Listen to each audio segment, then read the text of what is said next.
अवधूत चिंतन श्री गुरुदेव दत्त श्री स्वामी समर्थ महाराज की जय। स्वामी दत्त सेवा या चॅनलवर तुम्हा सर्वांचे खूप खूप स्वागत।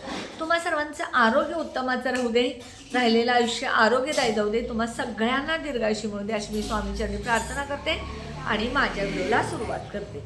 बघा, वर्षातील सगळ्यात मोठी आषाढी एकादशी, ही आषाढी एकादशी आहे उद्या शनिवारी 25 जुलै 2026ला। प्रत्येक महिन्याला 2 एकादशी असतात आणि वर्षातून 24 एकादशीपैकी 2 ज्या एकादशी असतात त्या खूप मोठ्या असतात। कोणती? तर पहिली कार्तिक एकादशी आणि दुसरी आषाढी एकादशी। ह्या 2 एकादशी खूप मोठ्या असतात।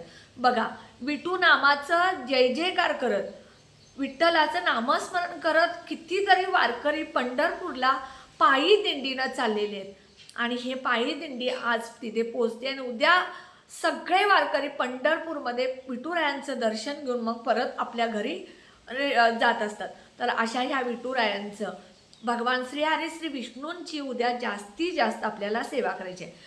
आता आपण बघा, प्रत्येकाला आज हल्ली बघा पित्ताचा त्रास, BP, शुगर, थायरॉईड, बऱ्याच लोकांना आजार आहेत आणि ह्या आजारामुळं बऱ्याच जणांना उपवास करणं शक्य नसतं आणि प्रत्येक महिन्याची एकादशी जरी करणं शक्य नसलं तर शक्य असेल तर वर्षातील ह्या 2 कार्तिकी आणि आषाढी एकादशी नक्की करा। समजा तुम्हाला उपवास करणं शक्य नसेल तर काही नियमाचं पालन करायचं। मग कोणते पदार्थ खायचे नाही त्या दिवशी? तुम्ही उपवास नाही केला तरी काही पदार्थ तुम्हाला उद्या खायचे नाहीत। तर हे कोणते पदार्थ आणि का खायचं नाही सांगते। सगळ्यात पहिल्यांदा मांसाहार तर मुळातच खायचं नाही आहे। दुसरी गोष्ट, कांदा, लसूण, घेवड्याची शेंग, भात आणि बाहेरचे जे म्हणजे थम्सअप, माझा, आईस्क्रीम, लस्सी विकत मिळणारी ह्या गोष्टी खायच्या नाहीत। बाकी तुम्ही घरामध्ये खिचडी खाऊ शकता, वरीचा भात खाऊ शकता, फळांचा ज्यूस घेऊ शकता, त्यानंतर तुम्ही चहा, दूध घेऊ शकता, कॉफीसुद्धा घ्यायची नाही।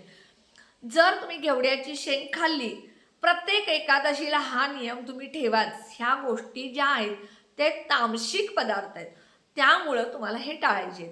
जर तुम्ही एकादशी दिवशी 15वड्याचा असू दे किंवा वर्षाचा असू दे तुम्ही उपवास नाही केला तर घेवड्याची शेंग घरामध्ये अजिबात बनवायची नाही।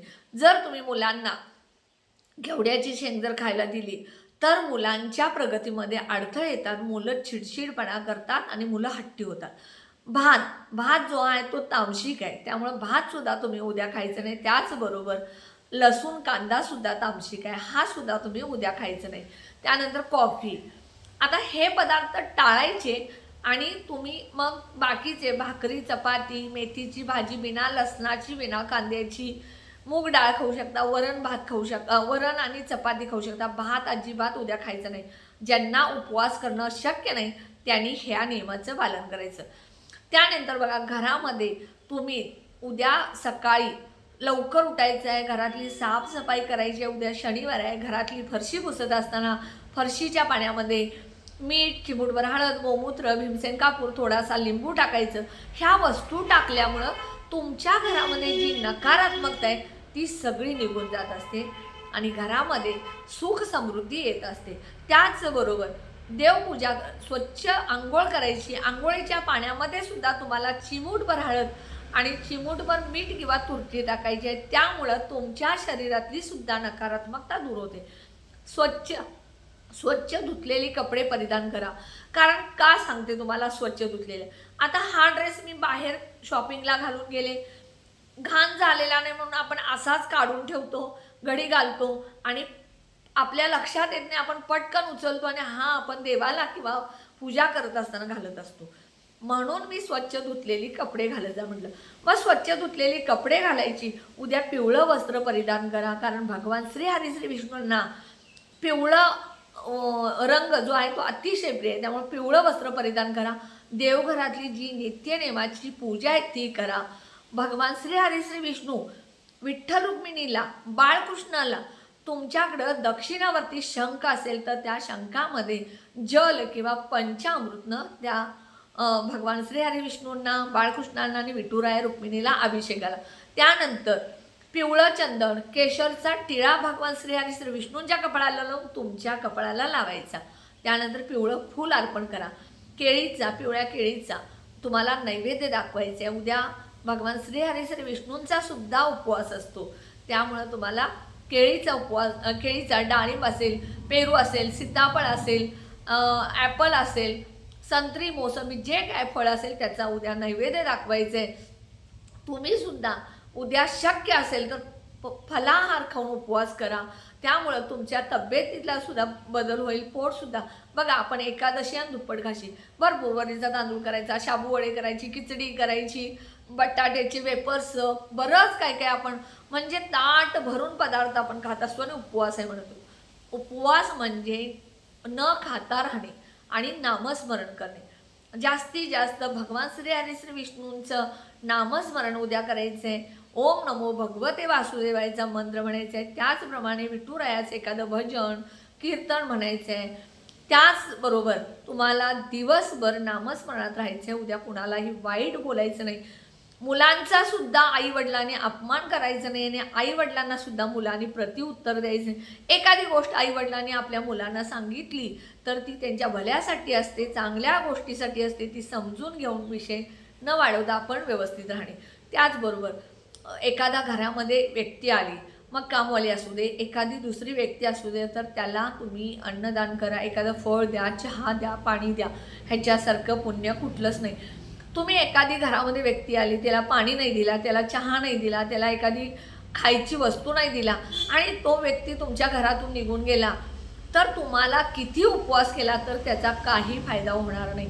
तुम्ही घरात आलेल्या पाहुण्यांचं अतिथी देवो भव, म्हणजे येणारा पाहुणा पहिला देव असतो हे समजून घ्या. हल्ली लोक इतके बदललेत की आलेल्या पाहुण्यांना एक ग्लास पाणी द्यायला सुद्धा विचार करत असतात, चहाचं तर लांबच. आणि खरं सांगते, जेवढं तुम्ही दान कराल तेवढं दुपटीनं तुमच्याकडे येत असतं. हा माझा स्वतःचा अनुभव आहे. मी माझ्या घरामध्ये माझं स्वतःचं मी कौतुक किंवा मोठेपणा सांगत नाही, पण माझ्या आईचे जो संस्कार आहेत तेच माझ्यावरती संस्कार झालेत.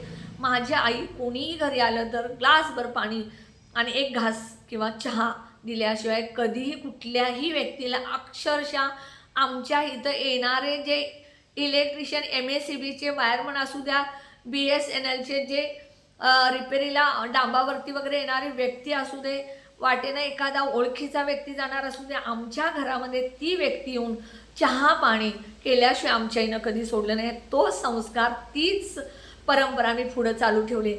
माझ्या घरामध्ये कुणी आलं तर एक कप चहा, एक ग्लास पाणी माझ्याकडून 100%. आणि हेच संस्कार मी माझ्या मुलीवरती सुद्धा केलेत.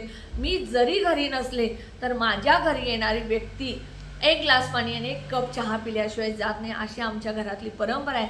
हीच रीतिरिवाज परंपरा तुम्ही जर तुमच्या घरामध्ये ठेवली तर तुमच्या घरामध्ये देवापेक्षा सुद्धा ह्या लोकांचे आशीर्वाद जास्त मिळतील आणि तुम्हाला कशाचीच कमी पडणार नाही. त्याचप्रमाणे उद्या जास्तीत जास्त गरीब लोकांना दान करा.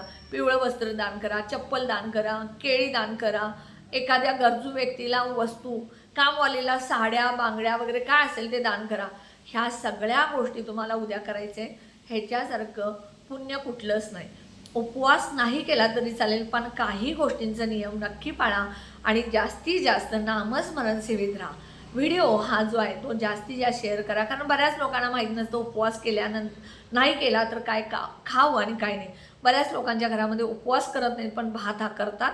म्हणून भात हा तामसिक आहे, त्यामुळं भाताचं सुद्धा ह्या दिवशी वर्ज्य करायचं.